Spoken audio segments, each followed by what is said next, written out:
For nearly half a century, our world existed in a delicate and precarious state. It was a period defined not by open warfare between the great powers, but by a constant simmering tension. This was an era of invisible lines drawn across continents, of competing ideologies, and of a technological race that promised both unprecedented progress and unimaginable destruction. The planet held its breath, suspended in a fragile equilibrium. This balance was maintained by a paradox. The very weapons that could annihilate civilization were also the ones that prevented its immediate collapse. It was a standoff built on fear, strategy, and the shared understanding that a single misstep could unravel everything. This state of prolonged geopolitical strain shaped generations. It influenced politics, fueled innovation, and redrew the map of global alliances. Economies were structured around this silent conflict, and societies learned to live with the background hum of a threat that was always present, yet never fully realized. The competition played out not on traditional battlefields, but in proxy states, in the whispers of spies, and in the laboratories of scientists. It was a conflict of minds, of systems, and of influence, where the ultimate price of failure was too catastrophic to contemplate, creating a unique form of stability born from the potential for total chaos. This unusual peace, however, was never guaranteed. It was a human construct, subject to human error, miscalculation, and emotion. The systems designed to prevent war were themselves complex and vulnerable. Communications could fail, warnings could be misinterpreted, a local crisis could spiral into a global confrontation through a series of small, seemingly rational decisions, each one pushing the world closer to the edge. The architecture of deterrence, so carefully constructed over decades, rested on a foundation of trust and restraint that was perpetually being tested by new technologies, political shifts, and the unpredictable nature of human behavior. In this thought experiment, we will explore what might have happened if that delicate balance had finally broken. We will not focus on the specifics of history, on names or nations, but on the universal systems that connect our modern world and their vulnerability to a large-scale conflict. This is a journey into a hypothetical reality, a slow and serious examination of a cascade of events. We will trace the path from a state of tense peace to the moment the Cold War turns hot, and explore the profound consequences that would follow for our planet and our interconnected societies.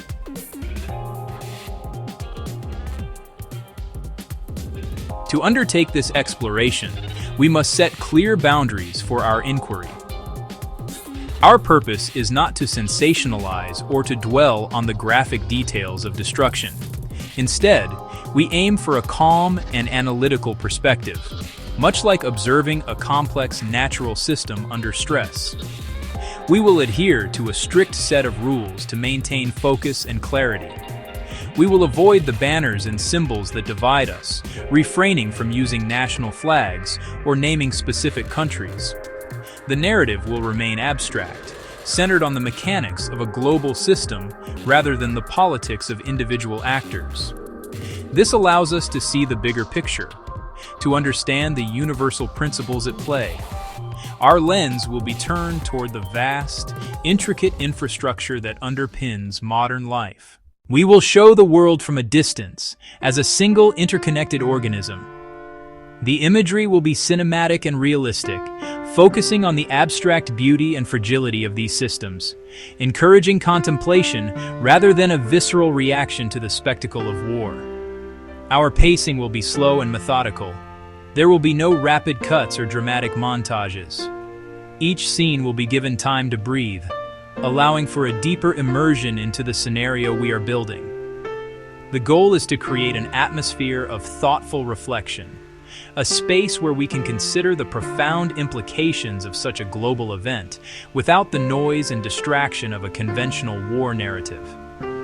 This is not a story of heroes or villains, but a study of cause and effect on a planetary scale.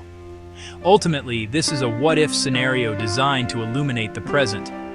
By imagining a world where the mechanisms of restraint failed, we can better appreciate the forces that maintain our current stability.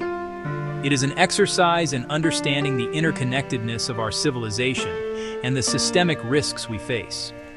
Through this slow, serious, and structured examination, we can explore the potential consequences of a global conflict, not as a historical event, but as a timeless possibility woven into the fabric of our technologically advanced world. Our journey begins by looking back at the nature of this unique global standoff. The end of active hostilities does not mark the end of the conflict's impact. It is merely the beginning of a long and painful reckoning with the consequences. The long-term effects on the planet itself are profound and, in some cases, irreversible.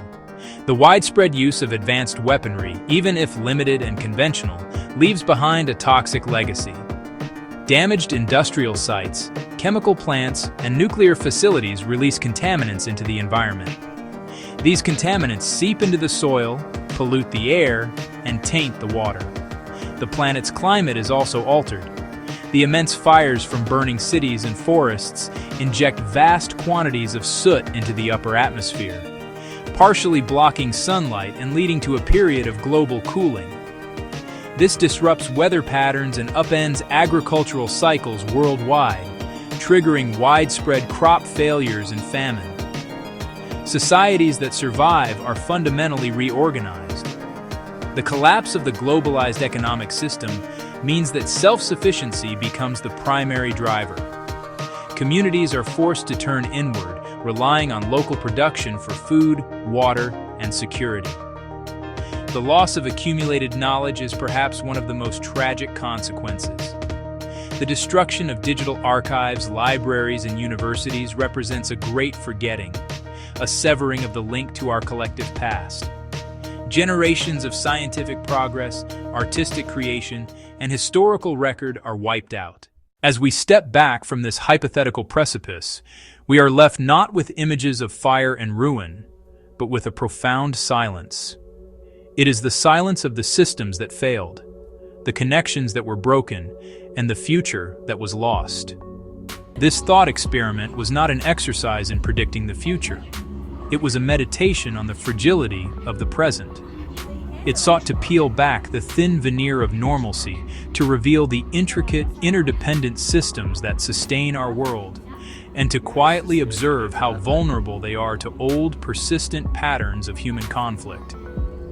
Preventing such a future is not merely a matter of building better defenses. It is a deeper challenge, rooted in fostering resilience, promoting understanding, and preserving the guardrails of diplomacy. It means investing in the slow, patient, and often frustrating work of building trust. Ultimately, the peace we inhabit is a choice, a delicate and ongoing act of collective creation requiring constant vigilance, empathy, and foresight. Maintained not by the weapons we possess, but by the restraint we exercise.